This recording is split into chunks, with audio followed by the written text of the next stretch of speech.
Hello everyone, welcome to Crystal Commerce Classes, Learning That Influences You by Avneet Kaur. Class 12th Indian Economic Development, Chapter number 3 Liberalization, Privatization and Globalization, Topic Background. आज जो हम पढ़ रहे हैं वो पढ़ रहे हैं इंडियन इकोनॉमिक डेवलपमेंट में चैप्टर नंबर 3 स्टार्ट किया हमने लिबरलाइजेशन, प्राइवेटाइजेशन एंड ग्लोबलाइजेशन। इसको पढ़ने से पहले हमारे लिए सबसे ज़्यादा इम्पोर्टेंट है इसका बैकग्राउंड जानना कि एक्चुअल में ये एलपीजी लिबरलाइजेशन, प्राइवेटाइजेशन, ग्लोबलाइजेशन है क्या। हमें जब तक बैकग्राउंड नहीं समझ आएगा तो हमें ये नहीं समझ आएगा कि एक्चुअली इनके क्या इंपॉर्टेंस है, क्यों ये पॉलिसीज हमारी कंट्री में आई, कब आई और क्या क्या रोल्स हैं इनके हमारी इंडियन इकोनॉमी को इंक्रीज करने में, हमारी इंडियन इकोनॉमी को डेवलप करने के लिए। And yes, don't forget to like, subscribe and share the channel. आप मुझे इंस्टाग्राम पे भी फॉलो कर सकते हैं @avneet.crystal मेरा इंस्टा पेज है। आप अपने डाउट्स वहाँ भी पूछ सकते हो। आप यहाँ पे भी अपने डाउट्स कमेंट बॉक्स में कमेंट करके पूछ सकते हो। तो let's begin the class. The background of the reform policies introduced in India in 1991. Number 1 point. India followed the mixed economy framework by combining the advantages of the capitalistic economy system with those of the socialist economic system. ये हम already पढ़ चुके हैं कि 3 तरह की economy होती, capitalist, socialist and mixed economy. And India जो है वो मिक्स्ड इकोनॉमी का पार्ट है, जिसमें एडवांटेजेस 2 इकोनॉमी की है, कैपिटलिस्टिक जो कि हमारी प्राइवेट सेक्टर ओन होती है, सोशलिस्ट जो हमारी गवर्नमेंट सेक्टर ओन होती है। इन दोनों को मिला के मिक्स्ड इकोनॉमी के बेसिस पे हमारी पॉलिसीज, हमारे जो भी डिसीजंस लिए जाते हैं वो फ्रेम होते हैं। Second point, India started its development path from near stagnation since being unable to achieve growth in savings, developed a diversified industrial sector which produced a variety of goods and has experienced sustained expansion of agriculture output which has ensured food security. हम सब पढ़ चुके हैं पहले 2 chapters में भी और हमें काफ़ी कुछ क्लियर हो चुका है कि स्टैग्नेशन, जब इंडिया डेवलप हुई थी तो बहुत बुरी कंडीशन थी, हमारा एग्रीकल्चर बहुत ज़्यादा एक्सप्लॉइट हो चुका था और इंडस्ट्रियल सेक्टर भी उतना अच्छा वर्क नहीं कर रहा था। तो फिर धीरे धीरे ग्रोथ हुई 5-year प्लान्स के अकॉर्डिंग। हमने काफ़ी ज़्यादा इंडस्ट्रियल सेक्टर्स हुए जहाँ पे वेराइटी ऑफ गुड्स प्रोड्यूस होते थे और हमारा एग्रीकल्चर सेक्टर में भी हम रिफॉर्म्स लेकर आए थे, तो जिससे हमारी फूड सिक्योरिटी, ग्रीन रिवॉल्यूशन की वजह से हम सेल्फ रिलायंस हो पाए थे। ये सब टॉपिक हम पढ़ चुके हैं। Third point, in 1991 India met with an economic crisis. बहुत इंपॉर्टेंट है ये लाइन। 1991 में क्या हुआ था कि इकोनॉमिक क्राइसिस हो गई थी, यानी कि रिलेटिंग टू इट्स एक्सटर्नल डेब्ट। The government was not able to make repayments on its borrowings from abroad. Foreign exchange reserves, which we generally maintain to import petroleum and other important items, dropped to levels that were not sufficient for even a fortnight. क्या हुआ था कि हमारी country जब हम independent हुए थे 1947 में, तो कंट्री की कंडीशन तो बहुत खराब थी, रेन ऑफ वेल्थ की कंडीशन, ये सब हम ऑलरेडी पढ़ चुके हैं। इकोनॉमिक क्राइसिस आया था। इकोनॉमिक क्राइसिस में क्या हुआ था कि हम लोगों ने उधार लिया था, हमारी कंट्री ने, हमारी गवर्नमेंट ने बाहर के देशों से, फॉरेन एक्सचेंज रिजर्व से, अब हम उनको रीपेमेंट नहीं कर पा रहे थे। और जो हमने बोरोइंग्स ली थी वहां से, वो इसलिए ली थी ताकि हम पेट्रोल जैसी चीजें और इम्पोर्टेंट आइटम जो हम इंपोर्ट करा रहे हैं दूसरी कंट्री से, तो उनको हमें डॉलर में पेमेंट करनी पड़ती थी। जो हम इंपोर्ट करा रहे हैं उसको मेंटेन करने के लिए, ताकि हम उनको पेमेंट कर सके और वो हम उनकी कंट्री से पेट्रोल परचेज कर सके। इस लिए हम लोगों ने बोरिंग्स ली थी और सीधे हमारी कंट्री का डेवलपमेंट हो। बट गवर्नमेंट के पास इतनी कम शॉर्टेज थी पैसों की कि वो अपने डेट्स की रिपेमेंट नहीं कर पा रहे थे। Next point, the crisis was further compounded by rising prices of essential goods. Crisis और ज़्यादा बढ़ गए जब prices essential goods के बढ़ने लग गए। All this led the government to introduce a new set of policy measures which changed the direction of our development strategy. इसकी वजह से गवर्नमेंट को एक नई पॉलिसी मेजर लाना पड़ा, जिसको हमें डायरेक्शन मिला कि हमें कैसे डेवलपमेंट स्ट्रैटेजीज को फॉलो करना है। Next, The origin of the financial crisis can be traced from the inefficient management of the Indian economy in 1980s. जो फाइनेंशियल क्राइसिस का जो ओरिजिन हुआ था ये कब से स्टार्ट हो गया था 1980 में. हमारी जो इनएफिशिएंटली हम बहुत एफिशिएंटली अपनी मैनेजमेंट नहीं इंडियन इकोनॉमी को मैनेज नहीं कर पा रहे थे 1980 से. इसकी वजह से फाइनेंशियल क्राइसिस ओरिजिन हुआ, फाइनेंशियल क्राइसिस का जन्म हुआ. Next, implementing various policies and its general administration, the government funds the government generates funds from various sources such as taxation, running of public sector enterprises, etc. Government ने कुछ policies लेकर आई और उन्होंने कुछ ऐसी स्कीम्स लेकर पॉलिसीज लाई जिससे उन्होंने देखा कि गवर्नमेंट का किस किस तरीके से जनरेट कर सकती है फंड्स को, कैसे गवर्नमेंट पैसा कमा सकती है. तो टैक्सेशन आपको मालूम है, टैक्स पे करके और भी पब्लिक सेक्टर एंटरप्राइजेस से रन करके वो पैसे कमा सकती थी, फंड्स को जनरेट कर सकती. तो ऐसी पॉलिसीज लेकर आई गई. Next point, when expenditure is more than income, जब हमारे खर्चे हमारी इनकम से ज्यादा है तो government borrows to finance the deficit. Government ने पैसा उधार लिया ताकि उस डेफिसिट को, वो जो डेफिसिट कब हुआ जब हमारे एक्सपेंडिचर हमारे खर्चे ज्यादा है हमारे इनकम से, उसको क्या बोलते हैं डेफिसिट होना.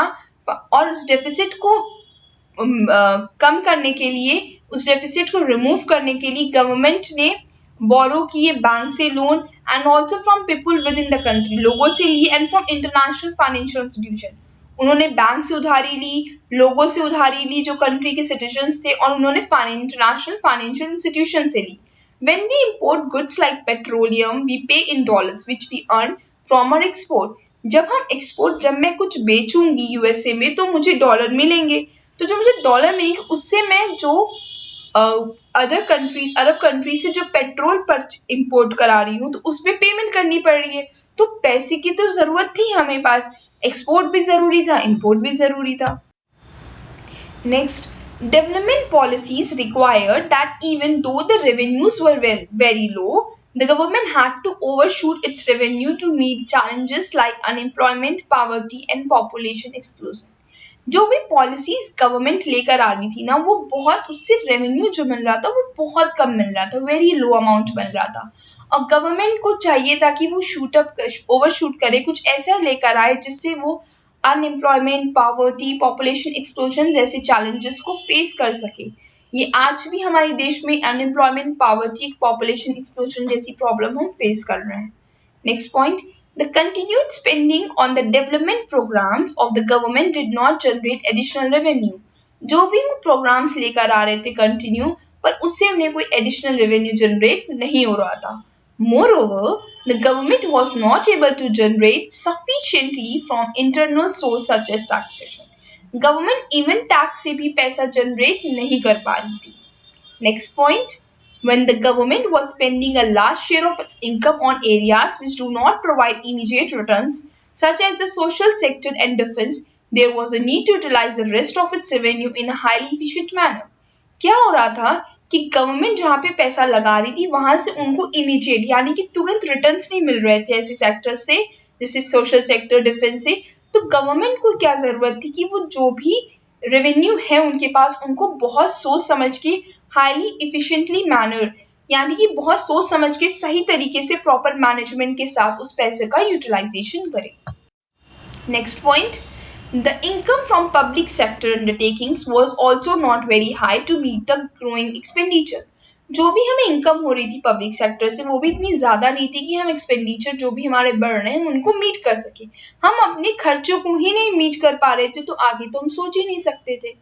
At times, our foreign exchange borrowed from other countries and international financial institutions was spent on meeting consumption needs. क्या हो रहा था कि जो मैं उधारी इसलिए हम ले रहे थे फाइनेंशियल इंस्टीट्यूशन से, फॉरेन एक्सचेंज या इंटरनेशनल फाइनेंशियल इंस्टीट्यूशन से, अदर कंट्रीज से, इसलिए हम बोरो कर रहे थे ताकि हम अपनी कंट्री को डेवलप कर पाए. पर गवर्नमेंट के पास इतनी इनकम ही नहीं हो पा रही थी कि वो कुछ डेवलप कर पाए. वो बस उन पैसों को किसी तरीके से कंजम्पशन यानी कि जो रोजमर्रा की जिंदगी की चीजें होती है हमारे खाने के लिए, सिर्फ कंजम्पशन के लिए जो बेसिक नेसेसिटीज है उनको ही किसी तरीके से थोड़ा बहुत फुलफिल कर पा रही थी. Next point, India approached the International Bank for Reconstruction and Development (IBRD). इसका फुल फॉर्म याद रखिएगा, बहुत से कम्पिटिटिव एग्जाम्स में भी पूछा जाता है और वैसे भी आपको याद होना चाहिए, आपको पता होना चाहिए आईबीआरडी का क्या फुल फॉर्म है। आईबीआरडी को popularly known as World Bank. World Bank का दूसरा नाम क्या है? International Bank for Reconstruction and Development. इस बात को याद रखिएगा। And the IMF, International Monetary Fund, उनसे and received $7 billion as loan to manage the crisis. For availing the loan, these international agencies expected India to liberalize and open up the economy by removing restrictions on the private sector, reduce the role of government in many areas, and remove trade restrictions between India and other countries. जब India ने world bank से पैसा मांगा $7 billion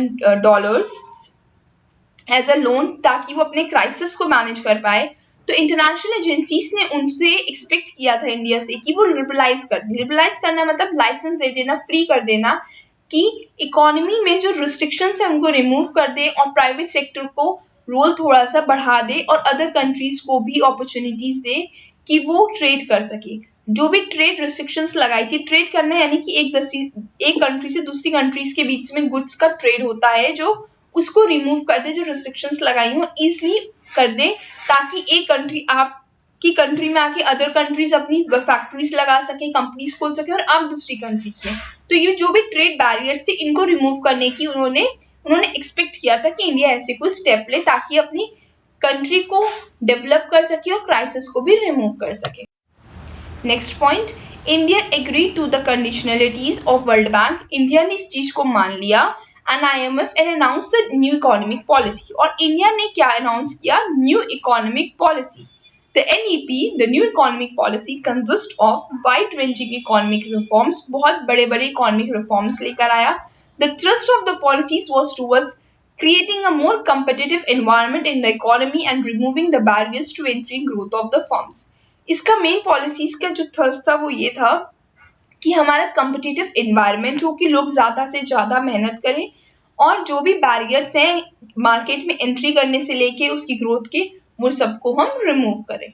next point, the set of policies can broadly be classified into two groups. ये जो policy लेके आए new economic policy, इसको दो पार्ट्स में डिवाइड किया। पहला है स्टेबलाइजेशन मेजर्स, दूसरा है स्ट्रक्चरल रिफॉर्म मेजर्स। तो पहले हम देखते हैं स्टेबलाइजेशन मेजर क्या है। देखिए रेड लाइन से मैंने इंपॉर्टेंट चीजें हाईलाइट की हुई है।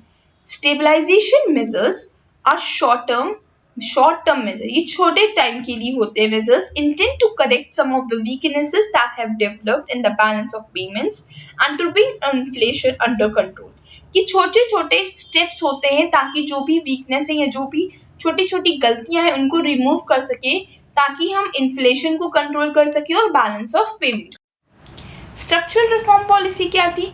और लॉन्ग टर्म मेजर्स थे, दूर तक सोचते थे, ज्यादा लॉन्ग पीरियड टाइम के था, mostly more than 1 year, aimed at improving the efficiency of the economy and increasing its international competitiveness by removing the rigidities in various segments of the Indian economy। Structural reform का क्या काम था? कि वो long term major था जहां वो M करता था कि हम अपनी एफिशिएंसी, अपने काम करने की क्षमता को इम्प्रूव करें, साथ साथ में इंटरनेशनल कंपटीशन जो है उनको रिमूव कर सके, और जो रिजिड कर रखा था कि सिर्फ यही चीज करनी है, उन रिस्ट्रिक्शंस को रिमूव करके इंटरनेशनल कंपटीशन में मार्केट में आए। वेरियस सेगमेंट्स, काफी सेगमेंट्स ऑफ इंडियन इकोनॉमी से related. The government initiated a variety of policies which fall under three heads: liberalization, privatization and globalization। You are well aware of LPG। फिर तब उस time पे ये decision लिया गया कि अगर अपनी कंट्री की ग्रोथ करनी है, क्राइसिस से बचाना है, कंट्री को डेवलप करना है, तो हमें ये 3 head policy, that is liberalisation, privatisation and globalisation का कंसेप्ट हमारी इकोनॉमी पॉलिसी में लाना ही पड़ेगा। इस तरीके से हमारा एलपीजी का कंसेप्ट, ये इसका बैकग्राउंड था जिसकी वजह से हमारी कंट्री में एलपीजी का कंसेप्ट आया 1991। ये बहुत इंपॉर्टेंट क्वेश्चन है, ये आपको हर एक कॉम्पिटिटिव एग्जाम में और being a citizen of India आपको पता होना चाहिए कि एलपीजी एक्चुअली में क्या है और कौन से ऐसे रीजंस थे जिसकी वजह से एलपीजी जैसा कंसेप्ट इंडिया लेकर आई।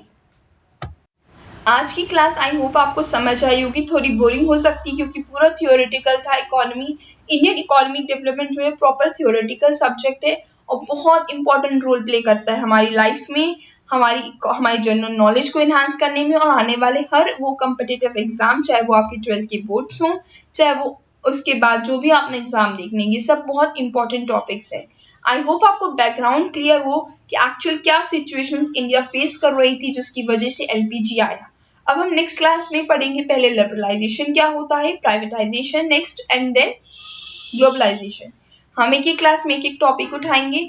आई होप आपको ये चीज क्लियर हुई हो। अगर आपको किसी तरीके का डाउट है, कोई कंसेप्ट नहीं समझ आया, तो आप मुझसे कमेंट बॉक्स में कमेंट करके पूछ सकते हो। आप मुझे इंस्टाग्राम पे फॉलो कर सकते, वहां पे अपने डाउट्स को क्लियर कर सकते हो। @avneet.crystal मेरा इंस्टा पेज है, डिस्क्रिप्शन बॉक्स में लिंक अवेलेबल है। Just a friendly reminder, difficult roads often lead to beautiful destinations. Don't quit. Believe in yourself. Thank you.